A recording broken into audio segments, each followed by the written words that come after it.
Shalom, shalom, shalom, peuple de Dieu. J'espère que vous allez bien. Moi, ça va par la grâce de Dieu. Aujourd'hui, j'ai envie de répondre à une question que une sœur dans la foi m'a posée. La parole de Dieu nous dit dans Éphésiens 5 à partir du verset 22, Femmes, soyez soumises à vos maris comme pour le Seigneur, car le mari est le chef de la femme. Et ça continue en nous disant que Christ est le chef du mari et que de la même manière que la femme est soumise à son mari, le mari aussi doit être soumis à Dieu, à Christ. Et donc la question qu'elle me posait, c'était de savoir, si le mari n'est pas soumis à Christ, est-ce que la femme doit se soumettre à ce genre de mari? La femme doit se soumettre seulement à un mari qui est soumis à Christ? Ou encore, elle doit pouvoir se soumettre même si le mari n'est pas soumis à Christ? La première chose que j'aimerais dire, c'est que l'homme aime rationaliser. La parole de Dieu ne dit pas « Femme, soyez soumise à un mari qui est soumis à Christ ».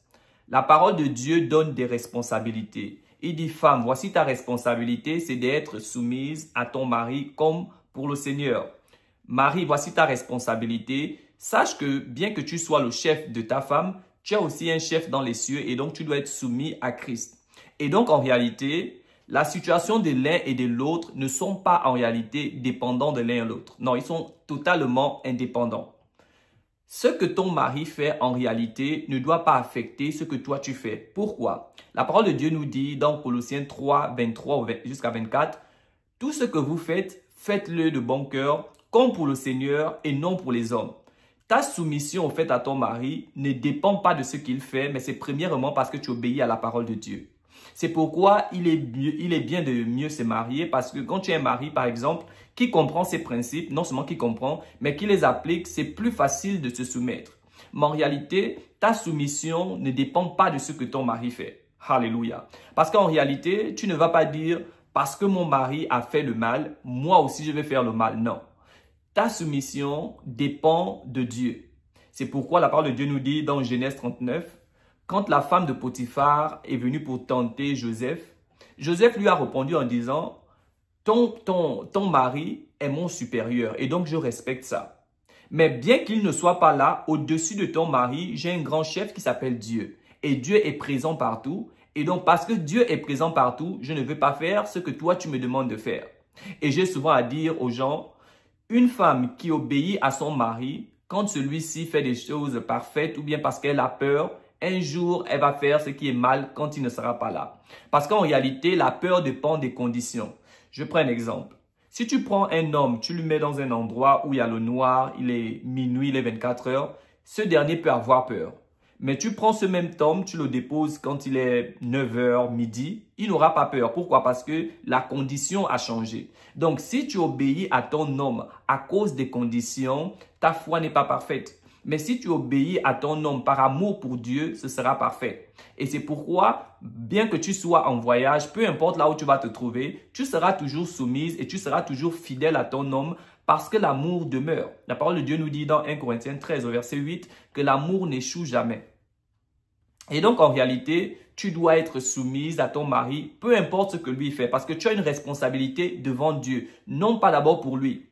La parole de Dieu nous dit dans 1 Corinthiens 11 au verset 1, Paul nous dit, soyez mes imitateurs comme moi je le suis de Christ. Donc en réalité, ce que Paul nous dit, il nous dit, faites comme moi quand je fais comme Christ.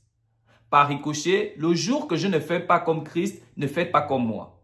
Et donc en réalité, ce n'est pas Paul qu'on suit, mais on suit Christ en Paul. Le jour que Paul fait ce que Christ a dit, on suit. Mais le jour qu'il ne fait pas ce que Christ a dit, on ne suit pas. C'est pourquoi une femme, tu dois être soumise à ton mari, tant que ce qu'il te demande de faire n'est pas contre la volonté de Dieu. Je prends un exemple. Si ton mari vient te voir, il te dit, chérie, je dois avoir une promotion. Et pour avoir cette promotion, on doit rentrer à la Rose-Croix, on doit rentrer dans la franc-maçonnerie. Là, clairement, tu peux t'opposer parce que, bien qu'il soit ton chef, mais au-dessus de lui, il y a le chef des chefs qui est Jésus-Christ. Et Jésus-Christ est contre l'idolâtrie, Jésus-Christ est contre les faux dieux. Là, tu peux t'opposer à ton mari parce que ce qu'il te demande est contre la parole de Dieu. Mais tant que ce qu'il te demande n'est pas contre la parole de Dieu, en réalité, tu dois être soumise à ton mari. Si tu obéis à la parole de Dieu, rien que quand lui aussi fait sa part, ce n'est pas parfait. La parole de Dieu nous dit dans Genèse 2 que quand Dieu vient pour demander à Adam que qu'est-ce que tu as fait, il accuse la femme. Il dit la femme que tu m'as donnée, c'est à cause d'elle que je suis tombé dans le péché. Il demande à la femme dit c'est à cause du serpent que tu as créé que je suis tombé dans le péché.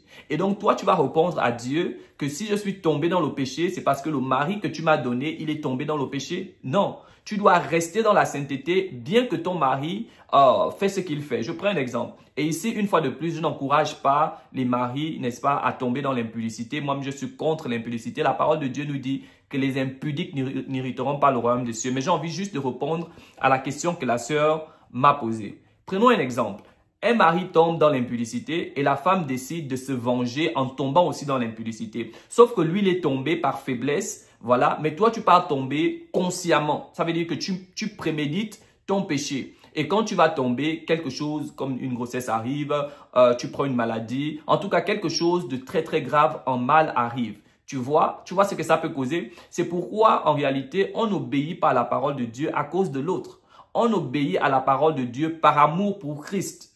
Et l'autre qui est avec nous, il bénéficie juste de notre soumission à Dieu.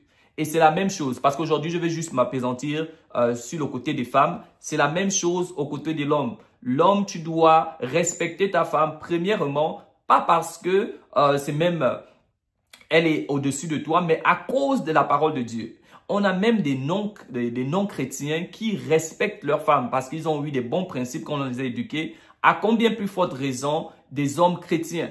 Et en réalité, en tant que chrétien, en tant que quelqu'un qui est rempli du Saint-Esprit, il y a des choses qui ne doivent même jamais monter dans le cœur d'un chrétien de demander à sa femme, de faire à sa femme. Parce que tu respectes cette créature de Dieu, tu connais que son Père s'appelle Jésus-Christ, tu connais que son Père est au-dessus de toi. Donc en réalité, tu dois pouvoir respecter cette princesse que le Seigneur t'a donnée. Parce que tu sais que si je ne le traite pas bien cette princesse, son Père qui est mon boss, alléluia, il peut m'enlever du travail. C'est un exemple que je suis en train de prendre.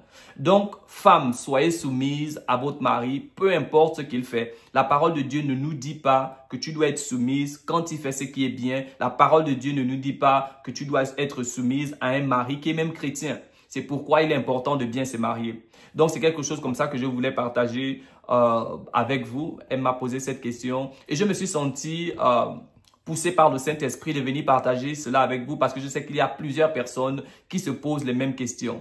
Femme, sois soumise à ton mari, pas à cause de ce qu'il fait, mais comme pour le Seigneur. Et je t'assure, quand tu seras toujours soumise à lui, prie aussi pour lui et le Seigneur va toucher son cœur parce que nous sommes tous imparfaits. Que Dieu vous bénisse pleinement.